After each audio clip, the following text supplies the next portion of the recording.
Assalamualaikum, selamat siang. Ini ada yang komentar bernama Masan Muhammad. Bang, bahas koalisi Anies Ganjar, Bang. Yang namanya politik itu di mana-mana itu pasti di situ ada sesuatu yang tidak mungkin bisa jadi mungkin, ataupun sebaliknya. Jadi sebagai rakyat biasa, kita itu jangan terlalu kadang muluk-muluk, memaki-maki, menghina. Itu jangan. Kalau soal misalkan 03 itu kan PDIP, Perindo, siapa lagi itu? Misalkan ada dua putaran. Isu-isu yang beredar saat ini itu kan koalisi Ganjar dengan kubunya Anies. Kubunya Anies itu ada PKS, ada PKB, ada Nasdem. Ya seperti itulah. Kalau kita melihat politik yang masa lampau, itu ada julukan kadrun dan cebong. Kalau cebong itu biasanya dulu itu dianggap pendukungnya Jokowi. Semua pendukung Jokowi, apapun partainya saat itu, ada Golkar, ada Nasdem, ada PKB, ada P3, ada partai terbesar PDIP. Zaman dulu itu dianggap cebong gitu kan. Lalu yang di sebelah, yang dianggap kadrun itu diisi banyak partai juga, misalkan Gerindra, partai utama ini di situ, PKS, Demokrat kalau nggak salah ya kan. Ada beberapa juga gitu, yang partai kecil gitu.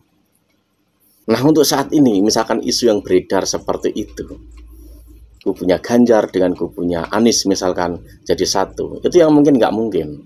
Jadi jangan dimakan mentah dulu. Coblosan saja belum terjadi kok. Berapa suaranya kubunya Prabowo, berapa suaranya kubunya Ganjar, berapa suara kubunya Anies, belum terjadi. Tapi saya dulu pernah buat video lama lah. Nanti itu ada 3 pasang. Ternyata benar kan? Yang 2 ini dianggap bisa dibilang dari kadrun kalau kita mengikuti politik masa lampau. Yang 1 ini dari cebong, kan gitu.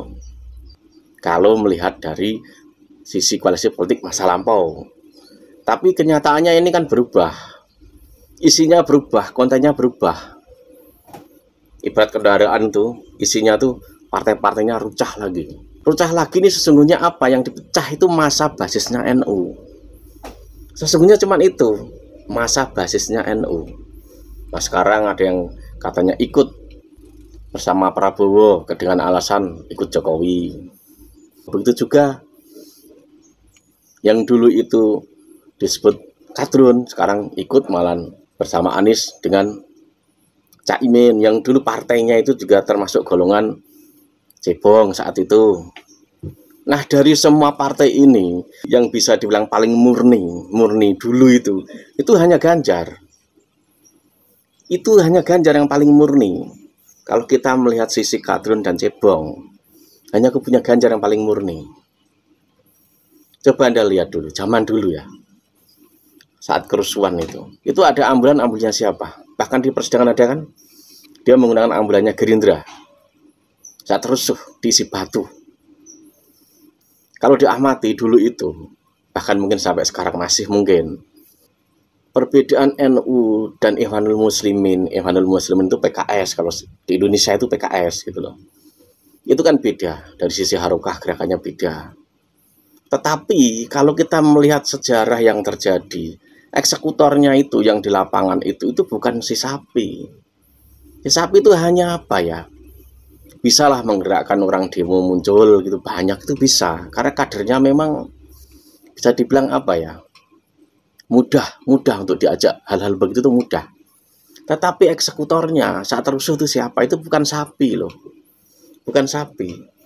Yang kalau kalian cari akan tahu partai siapa itu, yang mungkin sekarang juga ada di salah satu capres, bahkan sangat terkenal. Itu bersama dengan organisasi Ormas Islam yang kemarin dibubarkan. Yang action di lapangan tuh mereka. Yang buat rusuh tuh mereka dulu itu. Walau si sapi ideologisnya begitu, tapi si sapi tidak melakukan itu. Dia mungkin seperti apalah kompor atau apa seperti, karena perjuangan politik kan saat itu. ya sah-sah saja, walaupun akhirnya beberapa orang itu diciduk dengan bukti ambulan lah, dengan bukti berbagai macam lah, batu lah, kan banyak.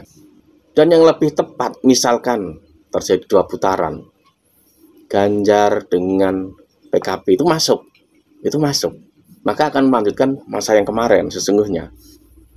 Karena kekuatan di Jawa Tengah, Jawa Timur itu yang dominan itu kan PDIP, PKB. Lalu yang nomor sekian-sekian itu seperti Golkar, Gerindra, Nasdem itu. Jadi misalkan terjadi 01 sama 03 minus loh ya, minus misalkan PKS, maka ini seperti akan mengulang masa lampau. Bisa juga nanti yang dari sebelah sana ikut ketarik gitu loh.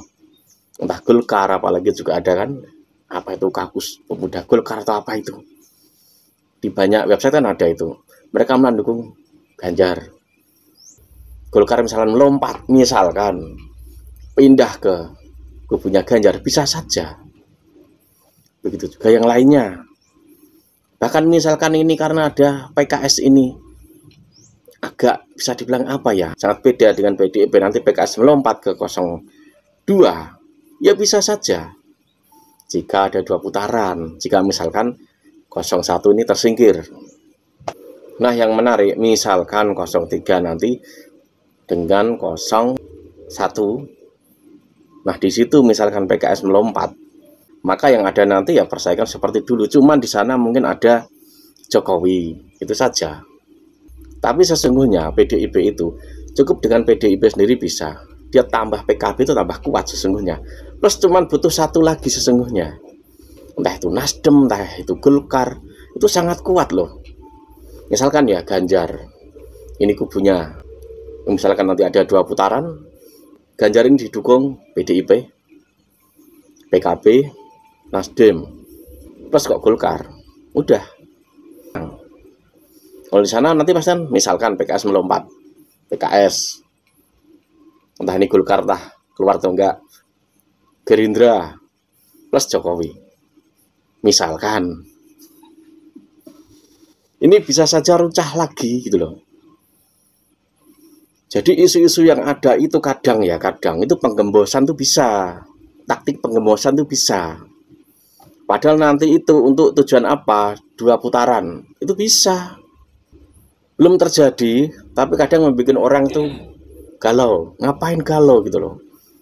Lalu di sana aja juga ada kok. Dulu siapa dulu? Dulu Buniyani pernah berbicara kan. Sesungguhnya siapa yang mengedit video itu? Yang akhirnya menjadikan apa ya, politik identitas itu. Cari aja beritanya, kayaknya masih ada. Sebenarnya siapa yang berperan di dalam mengedit videonya Buniyani? Di situ tahu biangnya. Oke lah, misalkan PKS dengan orang-orang NU itu jelas beda. Bahkan bisa dibilang susah untuk dijadikan satu, itu susah. Ya tetapi kalau kita melihat sisi NKRI, keamanan ini, Anda lihatlah dengan teliti, sesungguhnya siapa tuh yang paling punya kemampuan untuk merusak, untuk rusuh, dan lain sebagainya. Nanti akan tahu sesungguhnya. Jadi misalkan soal koalisi yang masih belum jelas, jangan diambil hati. Itu belum jelas. Wassalam.